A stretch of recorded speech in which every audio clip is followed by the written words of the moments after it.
What's up, guys? Welcome to Casually Opinionated, where we talk about everything you want to know and everything that matters in pop culture and current events. And today, we're talking about one of my favorite things in the world, sneakers.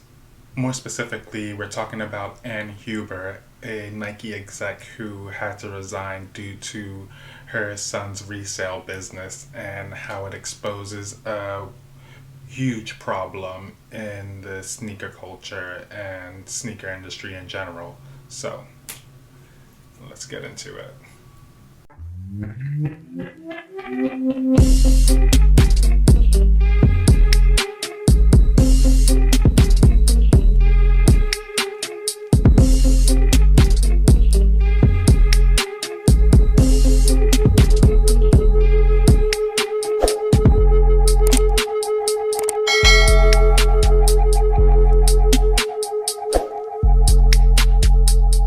So, my mind kind of wants to jump everywhere when it comes to this story, and there's these phrases and terms that I'll explain to you as they come up just so that we're all on the same page here. But I think if we're going to start anywhere, it's with Anne herself.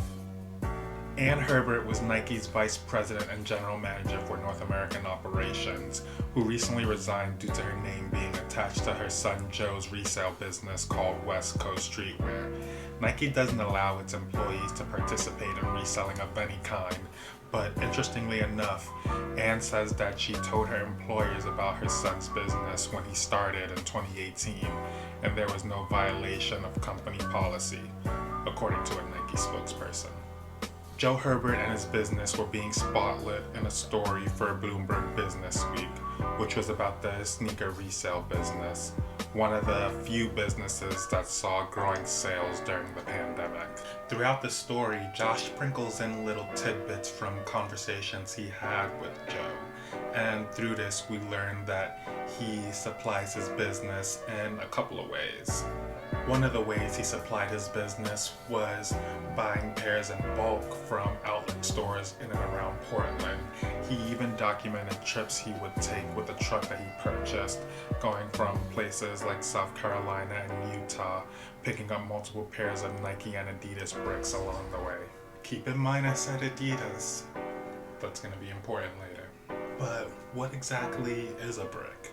I mean, non-release products, like we like to call these brick shoes because they're not like heat like that. Right. They're just your everyday Air Max shoes that normal people are wearing. So in terms of like the brick shoes like that, we keep like 3,000 or so. Like, 3,000, okay. In rotation. That makes sense. That makes sense. I forgot to mention, this kid is only 19 years old, and he claims to have spent $200,000 buying bricks and hopes to make a profit of $50,000.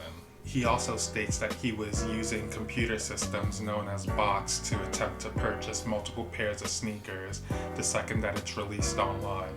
Basically what these bots do is they override a system that's meant to only allow one pair per customer, and they speed up the checkout process faster than any human being can.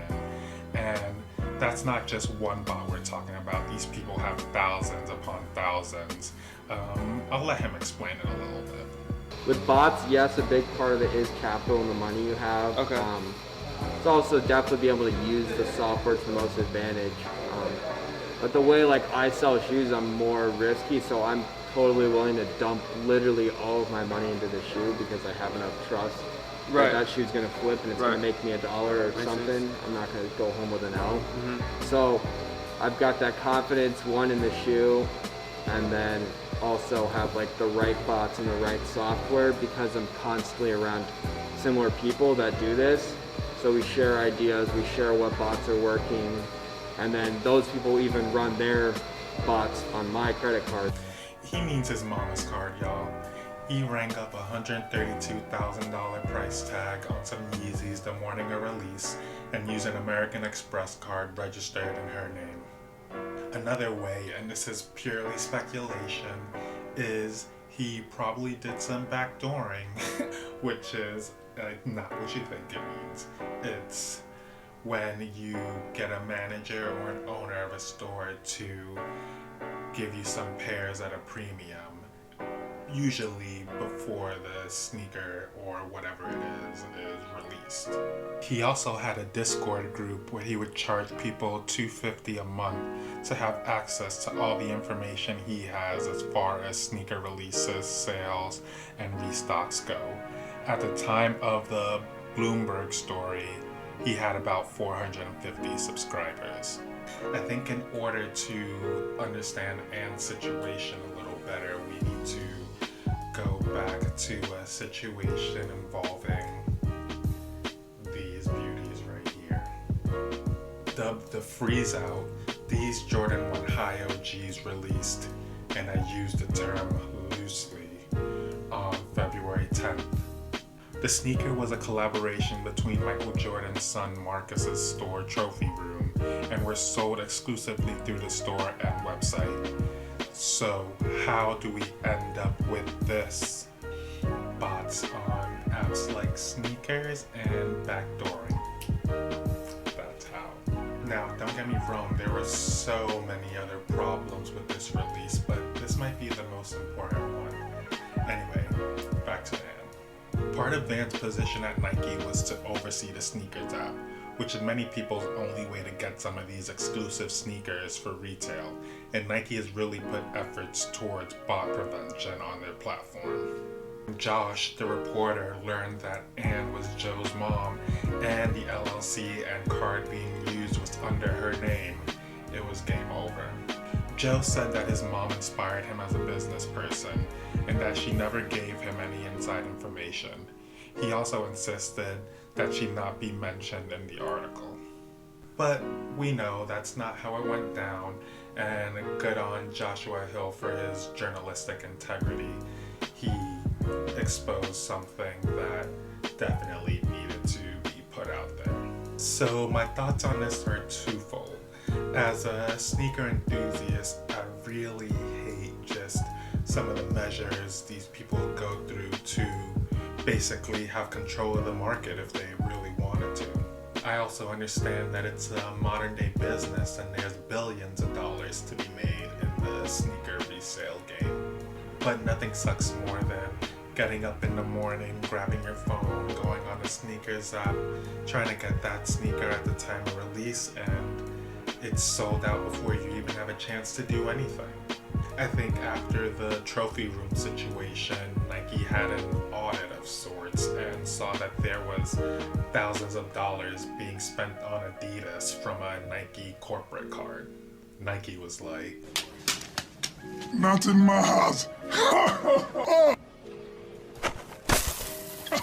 I'm hoping that the story is that Ann gave her son a credit card for his business, maybe opened up an account and it was under her name, and maybe she's just like guilty by association, because if we find out she was giving him all these like tips on where the sales were gonna be, you know, access, that VP access to all the Nike drops and stuff like that, that's a much bigger problem.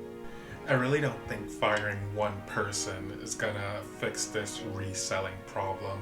I'm sure there's more people in executive positions who are probably doing something similar, but I do like that some light is being shed on this situation so that maybe we can take some definite steps towards resolving this issue. It just seems like sneaker culture will just go down as another in a long list of things that are just exploited until all the passion is gone if we don't do something.